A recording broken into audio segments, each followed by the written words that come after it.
Yo les postos, bienvenue dans cette nouvelle vidéo. On va consacrer cette vidéo au prochain mercato estival. Comme vous le savez, il y a beaucoup de joueurs et de très gros joueurs qui seront libres dans quelques mois. Ils seront libres de s'engager avec le club de leur choix. On sait que les clubs déjà au mois de mars commencent à travailler en sous-marin pour le prochain mercato qui arrive à grands pas au mois de juin. On va parler aussi du match Bayern de Munich-PSG, quart de finale de Ligue des Champions, une crise interne du côté du Bayern et aussi le dossier Messi, le dossier Haaland et d'autres pistes que Paris exploiterait peut-être pour cet été. On commence avec Neymar. Un gros bonus sera inclus dans le contrat de Neymar dans le cas où le PSG gagne la Ligue des Champions dans les prochaines années. Les derniers détails pour sa prolongation jusqu'en 2026 seront bientôt réglés. Donc voilà, il y a déjà 36,7 millions d'euros par an de salaire. Il les touchera jusqu'en 2026, c'est-à-dire jusqu'à ses 33 ans. Et en plus de ça, monsieur, il faut lui donner une grosse prime pour pouvoir gagner la Ligue des Champions. Donc ça prouve bien encore que Paris joue les pigeons avec un joueur peut-être qui ne le mérite pas forcément, qui est plus à l'infirmerie depuis quelques années que sur le terrain. Donc voilà. Quand est-ce qu'on va voir le vrai Neymar? Le Neymar du FC Barcelone? Là peut-être qu'on pourrait parler de prime, mais là on ne le voit pas. On ne le voit pas, donc j'espère qu'on le verra plus sur le terrain qu'à l'infirmerie. On passe au dossier Moïse Kean. Comme vous le savez, Moïse Kean est prêté par Everton au Paris Saint-Germain. Dans quelques mois, il pourra y retourner. La Juventus veut récupérer Moïse Kean, mais Moïse Kean a une préférence très claire pour son avenir, c'est de rester au Paris Saint-Germain, là où il est très heureux. Il n'envisage pas de retourner à Everton, il espère que Paris va tout mettre en œuvre pour l'acheter. Moi je pense que aussi, en attaque, ça doit être la priorité. Moïse Kean a à peine 21 ans, pour moi c'est un espoir du football, c'est l'espoir du PSG en attaque. Alors je ne dis pas que c'est un aussi bon joueur et un aussi bon attaquant que Erling Haaland, mais pour moi, il en est pas loin, il a une très grosse marge de progression, et je pense que si Pochettino, ou peut-être un autre coach, arrive à le faire progresser dans le bon sens, je pense que ça peut devenir la star du Paris Saint-Germain, et la star de l'attaque surtout, aux côtés de Mbappé et de Neymar. Donc on sait que Everton demande minimum 40 millions d'euros, je pense que Paris doit les mettre, parce que voilà, on parle d'un joueur de 21 ans, qui a tout son avenir devant lui, donc je pense que voilà, il faudrait faire l'effort de mettre cet argent sur Moïse Kean qui peut être pour moi la star de l'attaque. On passe à David Alaba qui a mis un énorme vent, un énorme râteau au PSG ainsi qu'à Chelsea. Alaba a dit non au PSG. Alaba qui ne devrait pas venir au PSG la saison prochaine hésite actuellement entre le FC Barcelone et le Real Madrid. Donc voilà, ça va être un dur choix pour lui. On sait que le Real Madrid était favori dans ce dossier, mais depuis l'élection de Joan Laporta, le Barça est en train de récupérer son petit retard sur le Real Madrid.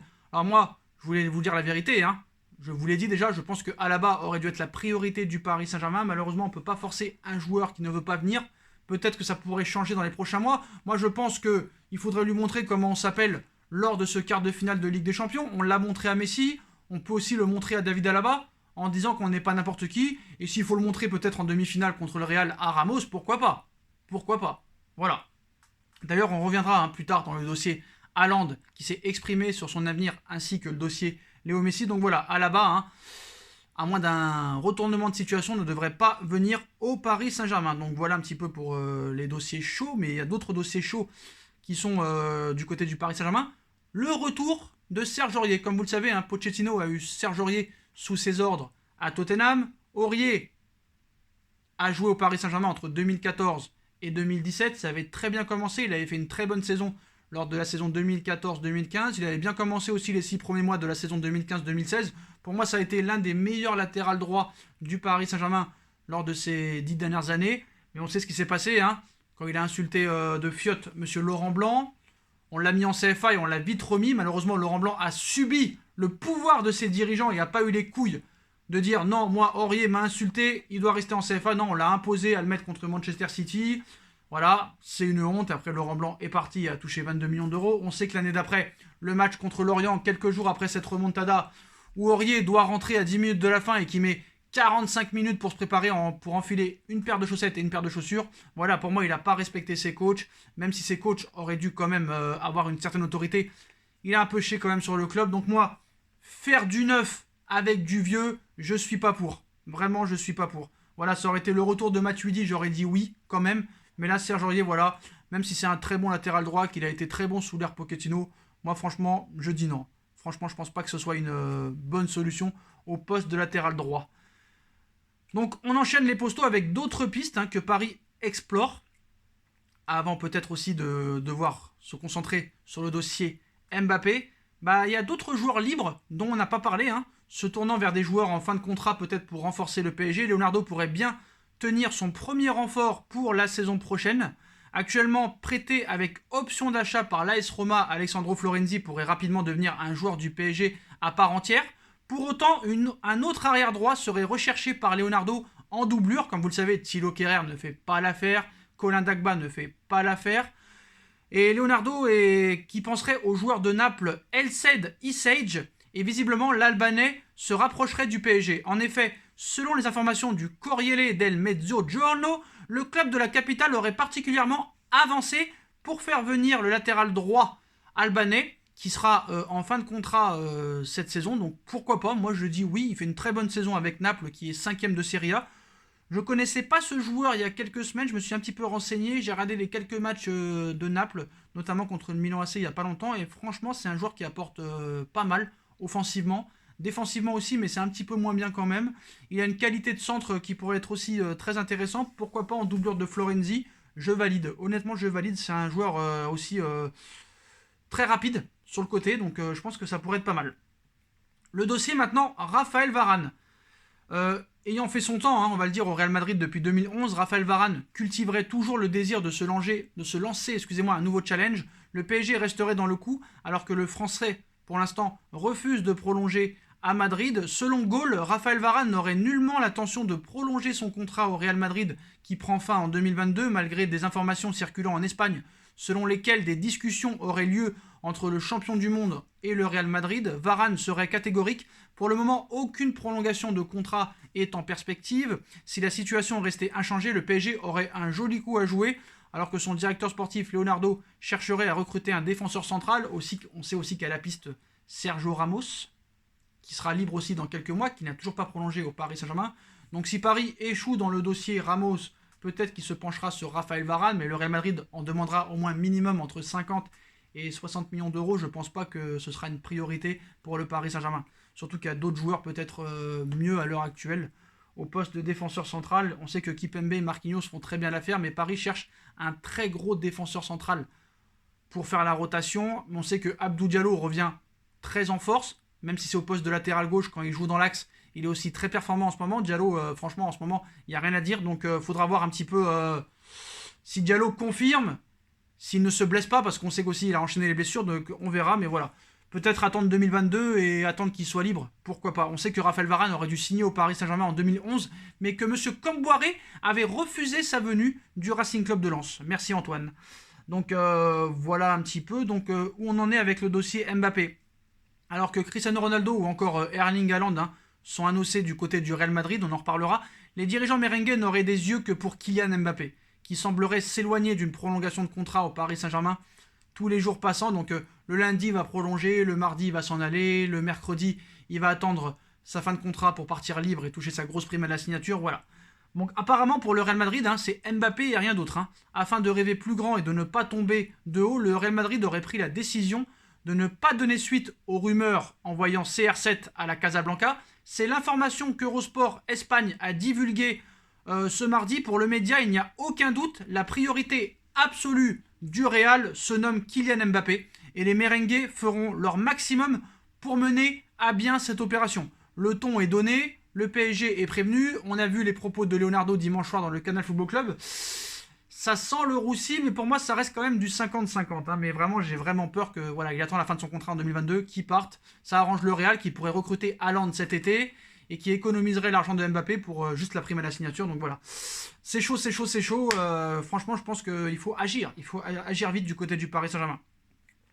Bah, on passe au dossier Haaland, qui a réagi par rapport à son avenir. Ces derniers jours, l'avenir de Haaland qui inquiète beaucoup le Borussia fait couler beaucoup d'encre. ABC expliquait récemment que l'attaquant norvégien aurait choisi son futur club et qu'il s'agirait du Real Madrid. Silencieux jusqu'à présent, le footballeur âgé de 20 ans, présent en sélection avec la Norvège, a parlé de son futur en conférence de presse où il cite « J'ai encore un contrat de 3 ans avec le Borussia Dortmund. Je ne suis pas contrarié par cela. » Le message est donc passé. Il y a quand même de très grandes chances que Haaland parte cet été et rejoigne le Real Madrid. Dortmund demande 200 millions d'euros, mais on sait très bien que ce ne sera jamais 200 millions d'euros. On parle d'une somme avoisinant les 130 millions d'euros. plus 30 millions pour Raiola, plus 10 millions pour son père. À voir si ça va vraiment se passer comme ça. Mais voilà, je pense que Haaland est promis au Real Madrid. On nous dit que Liverpool est intéressé, mais avec Mané, Jota, Salah, il y a quand même du monde devant, ainsi que Firmino. Donc je pense pas, c'est vraiment le Real Madrid qui est favori. Mais encore une fois, il faudra m'expliquer. Tu vois tout le monde qu'il y a au Real Madrid en attaquant, il va falloir se débarrasser de ces joueurs. Et ce sera pas évident de s'en débarrasser des Rodrigo, Benzema qui est en pleine bourre, Gareth Bale qui va revenir, Vinicius Junior, Asensio, que le club compte encore sur lui, Régnier qui va revenir. Eh, ça fait du monde, hein. Alors si tu veux rajouter Mbappé et Haaland, la masse salariale, ça va être chaud, hein. Donc voilà. On passe maintenant au dossier Messi. Bah, comme vous le savez, hein, toujours pas d'infos sur Messi, hein. On parle beaucoup, ça stipule. Apparemment, Paris travaille en interne, hein, et pourrait préparer une offre colossale pour attirer l'Argentin au PSG. Le PSG a beau être frappé de plein fouet par la crise financière provoquée par la pandémie du Covid-19 avec des pertes prévisionnelles évaluées à près de 200 millions d'euros. Le club de la capitale n'en voit pas moins toujours les choses en grand pour l'été prochain.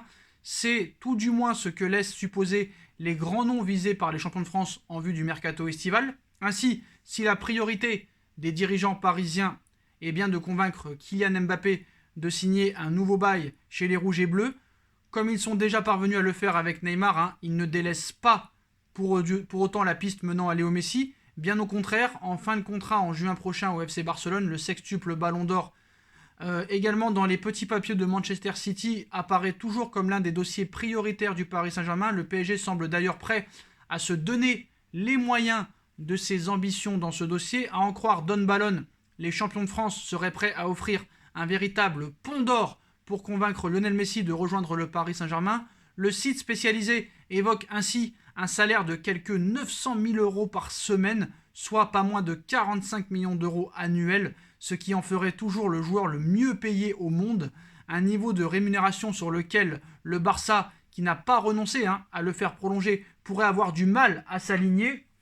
Franchement, il n'y a pas de problème, hein. Honnêtement, Léo Messi, en ce moment, même en Liga, il est stratosphérique. Contre le PSG, il a quand même montré encore une fois que il n'était pas à mettre à la poubelle. Je comprends que tu veuilles le prendre. Et voilà, Icardi, Moïse Kean, il y en a un qui va devoir sauter. Alors, je ne sais pas si Icardi va être vendu à la Juve, je n'en sais rien. Je pense que Icardi peut être très fort dans cette équipe si on lui donne des caviars. Malheureusement, la perte de confiance en ce moment, elle est dure. Même si on a vu qu'avant de se blesser, il avait marqué contre Lille. Donc le renard de surface est toujours présent. Mais c'est gratuit, c'est pas vraiment gratuit, hein. La prime à la signature plus le salaire, c'est du lourd, c'est du très lourd. Mais voilà, on verra ce qui se passera. Mais je pense que vraiment le Paris Saint-Germain a le projet de le faire venir. Voilà, Neymar en interne, ça doit vraiment être l'atout numéro 1 pour l'attirer. Paris veut faire une très grande équipe avant cette Coupe du Monde 2022 au Qatar qui arrive à grands pas, donc ils vont tout faire pour le faire. Sur Mbappé, moi je pense aussi que ça va être la priorité pour le prolonger, parce que moi franchement, Mbappé n'a jamais été aussi fort qu'à l'heure actuelle au Paris Saint-Germain. Ni avec Emery, ni avec Tuchel, il avait été à ce niveau-là. Et vraiment, Mbappé, depuis 1 mois et demi, c'est du très très haut niveau. Franchement, je ne l'ai jamais vu à ce niveau-là au Paris Saint-Germain. Il faut dire la vérité. Donc voilà les postos. Et oui, parlons aussi de ce match contre le Bayern de Munich et cette crise en interne. Alors, je trouve ça assez bizarre qu'il y ait une crise en interne alors que le Bayern marche sur l'eau depuis plus d'1 an maintenant. Ils ont tout gagné. La Ligue des Champions, la Bundesliga, la Coupe d'Allemagne, la Super Coupe d'Europe, la Coupe du Monde des clubs. Mais voilà, apparemment, il y a du petit rififi dans les vestiaires. Donc vraiment, l'affaire est à suivre, honnêtement. On a vu que Lucas Hernandez a prévenu le Paris Saint-Germain sur le fait que le Bayern va être très compliqué à battre. D'accord ? Ça, on n'a pas besoin de Monsieur Hernandez pour nous expliquer cela. On a vu que Lothar Matthäus aussi encore de grandes ambitions pour ce club. Franchement, cette crise en interne entre Salihamidzic et d'autres dirigeants et peut-être le coach, je sais pas quoi en penser. Vraiment, je pense que ça va pas non plus être un drame pour le Bayern de Munich qui sera prêt pour moi pour ce match. Franchement, voilà, j'ai pas grand-chose à dire sur ça. Vraiment, la maison brûle, la maison brûle. Je pense que c'est beaucoup de bruit pour rien. Mais bon, si tout va on ne peut mieux pour moi sur le terrain pour le Bayern, c'est la guerre apparemment en coulisses. En effet, le directeur sportif Hassan Salihamidzic et l'entraîneur Hansi Flick se mènent une lutte sans merci dans les arcanes du club. Donc voilà, dans les clubs comme le Bayern de Munich, il est assez rare de voir l'institution prendre feu. Il est encore plus rare que les dissensions entre les dirigeants sortent dans la presse, alors que les Bavarois règnent en maître sur le football européen à l'heure actuelle. Donc voilà, les deux hommes se sont vus pour discuter il y a quelques jours et au lieu d'apaiser les tensions, elles ont été ravivées. Nous ne souhaitons pas que cette affaire de famille s'envenime. Nous devons veiller à ce que la situation ne devienne pas pire que ce qui concerne la famille royale d'Angleterre, a même lâché Karl-Heinz Rummenigge. Quel clash! Le président du club dans les colonnes de Welt and Stongat, mais sur le terrain, cela se voit. Ce week-end, par exemple, David Alaba était positionné au milieu de terrain alors que Joshua Kimmich était présent. Dans l'absolu, Flick aurait pu mettre Marc Roca au milieu ou encore faire jouer Lucas Hernandez dans l'axe. Il a préféré laisser l'Autrichien au milieu de terrain et titulariser Soul. Les deux hommes qui auraient pu jouer sont deux recrues du directeur sportif. Et il payerait ainsi les pots cassés ensuite. Alors que le score était assuré 4-0 à la mi-temps, Flick a décidé de ne pas donner de temps de jeu à Bounassar, lui aussi recruté par Salihamidzic. Les dirigeants allemands nous ont habitués à vite trancher, hein. Si t'es pas content, tu dégages. Voilà, mais là, ça commence à être apparemment tendu. Donc alors que de nouveaux titres tendent les bras aux Bavarois, ça pourrait poser problème, mais bon. Voilà, il y a toujours eu des problèmes entre les directeurs sportifs et les entraîneurs. Ça n'a pas empêché les clubs d'aller très loin dans les compétitions. On a vu Tuchel et Leonardo, ça n'a pas empêché Paris de tout gagner l'année dernière et d'aller en finale de Ligue des Champions. Donc voilà, c'est la presse allemande qui veut faire un petit peu peut-être de buzz, mais je pense pas que ça impactera vraiment leur niveau de jeu. Après, je connais la presse française, hein. Si Paris élimine le Bayern de Munich, ils vont nous dire « Ah, c'est parce qu'il y a une crise interne que le PSG a battu le Bayern de Munich. » Mort de rire. L'équipe mort de rire qui a osé remettre Raymond Domenech, l'entraîneur le plus incompétent de l'histoire du football, à l'antenne, alors que le mec, on a vu ce qu'il a fait avec Nantes, c'est catastrophique. Bref, le monde du foot part en couille, ce monde part en couille, l'humain part en couille, mais nous, voilà, on reste toujours là. Voilà les postos, hein, si vous avez kiffé la vidéo, bah, comme d'habitude, hein, on like, on partage, on commente, on s'abonne, et on se retrouve très très vite pour une nouvelle vidéo les postos. Tchuss.